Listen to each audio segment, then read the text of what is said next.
Bengal, a land of many stories. This region, known for its lush landscapes and vibrant culture, has always been a melting pot of various traditions and communities. The land is crisscrossed by numerous rivers, which have not only shaped its geography but also its history and culture. Bengal, a place with lots of rivers and rich soil, has always been a mix of different people and customs. The fertile lands have supported agriculture for centuries, allowing communities to thrive and develop unique ways of life. The rivers, acting as lifelines, have facilitated trade and communication, bringing in influences from far and wide. For a very long time, the people in Bengal lived together peacefully. They engaged in farming, fishing, and various crafts, creating a self-sustained and harmonious society. The villages were bustling with activity, where everyone had a role to play, contributing to the community's well-being.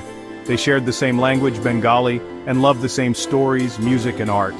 Festivals and cultural events were a common sight, where people would gather to celebrate their shared heritage.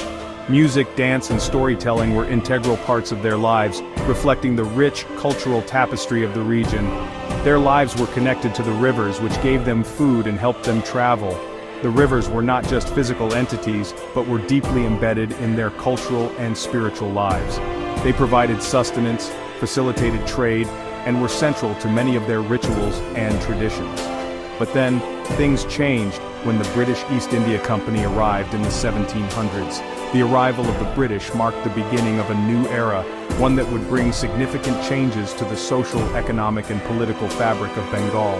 Slowly, the British took control of Bengal, using its riches to become more powerful. They exploited the region's resources, imposing new laws and systems that disrupted the traditional ways of life. The once thriving communities faced hardships as the British tightened their grip on the land. Even though life was difficult under British rule, the people of Bengal never gave up hope. They showed remarkable resilience, finding ways to adapt and resist the oppressive regime. Their spirit of perseverance became a beacon of hope for future generations. They continued to write stories, make music, and create art. Despite the challenges, the cultural and artistic expressions of Bengal flourished, keeping the essence of their identity alive. The rich tapestry of Bengal's heritage continued to inspire and unite its people, even in the face of adversity. Big changes. India splits apart. In the middle of the 1900s, the British Empire began to weaken. People in India fought bravely for their freedom, but becoming independent was complicated. India had many different groups of people, and deciding how they would all live together was difficult. So, India was divided into two countries, India and Pakistan. This was supposed to solve the problem, but it caused a lot of pain. Millions of people had to leave their homes because they were suddenly living in the wrong country. There was a lot of fighting and sadness. Bengal was also divided, which brought more change and uncertainty. A divided country, East and West Pakistan. After India was divided, Bengal was split in two.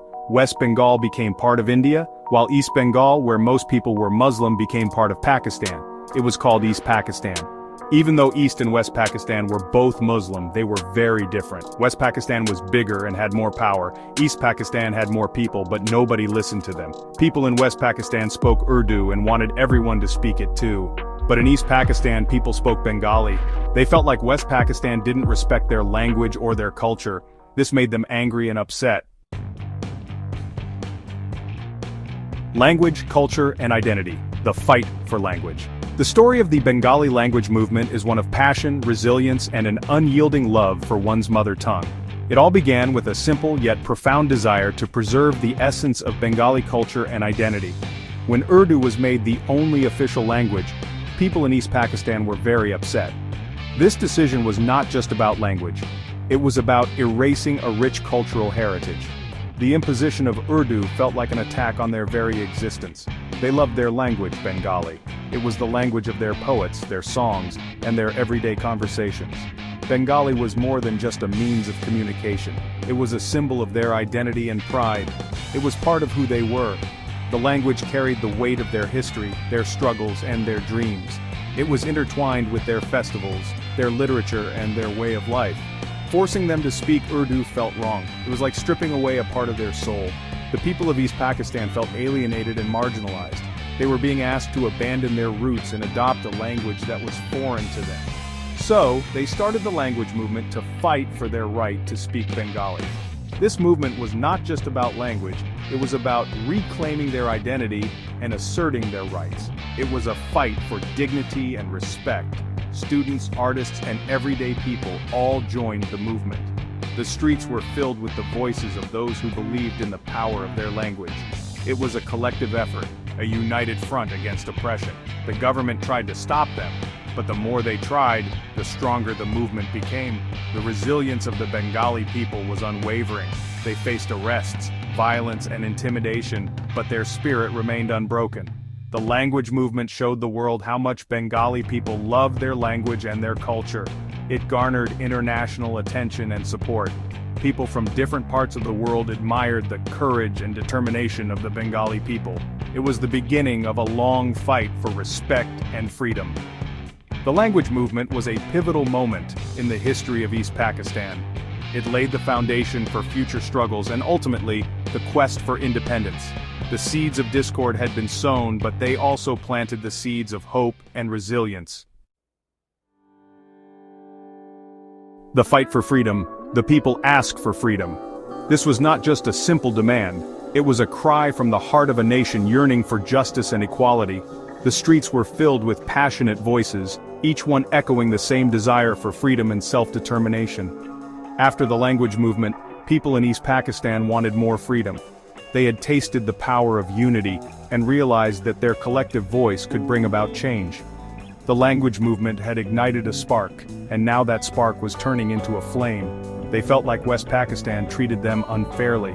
The economic disparity was glaring, and the political neglect was even more painful. The people of East Pakistan were contributing significantly to the nation's economy, yet they were not receiving their fair share of resources or representation. East Pakistan had more people, but they didn't have enough schools, hospitals, or jobs. The infrastructure was crumbling, and the basic needs of the people were not being met. This lack of development was a constant reminder of their second-class status within the country. In 1970, a terrible cyclone hit East Pakistan, and many people died. The devastation was immense, and the loss of life was heartbreaking. Entire villages were wiped out, and the survivors were left to fend for themselves in the aftermath of the disaster. The government didn't help them enough, which made them even angrier. The lack of response from the authorities was seen as a blatant disregard for their suffering. This neglect only fueled the growing resentment and anger among the people.